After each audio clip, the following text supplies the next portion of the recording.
Taimur lung का इतिहास शक्ति, भय और विनाश की एक लंबी छाया जैसा है। वो 1336 ईस्वी में मध्य एशिया के केश नामक स्थान पर पैदा हुआ, एक ऐसे समय में जब पूरा इलाका राजनीतिक अराजकता से भरा था। चंगेज खान के बाद उसका विशाल साम्राज्य टूट चुका था और हर तरफ छोटे छोटे सरदार सत्ता के लिए एक दूसरे से लड़ रहे थे। इसी अव्यवस्था ने तैमूर जैसे व्यक्ति को उभरने का मौका दिया।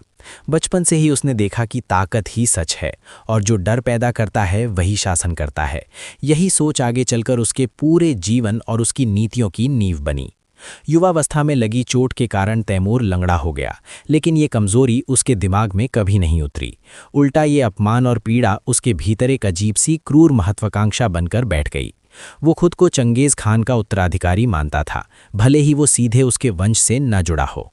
उसने मान लिया था कि दुनिया पर राज करने का उसे नैतिक अधिकार है और जो उसके रास्ते में आएगा वो मिटा दिया जाएगा।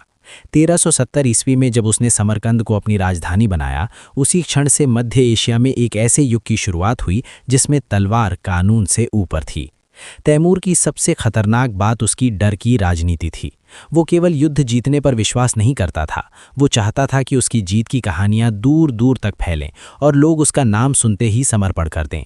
उसके अभियानों में ये साफ दिखता है कि वो उदाहरण बनाना चाहता था, एक शहर को इस तरह कुचलना कि अगला शहर बिना प्रतिरोध झुक जाए। यही कारण था कि उसके रास्ते में आने वाले कई नगर फिर कभी पहले जैसे नहीं बन पाए। इतिहास में ऐसे अनेक शहर मिलते हैं जो तैमूर के हमले के बाद लंबे समय तक खामोश और उजड़े रहे।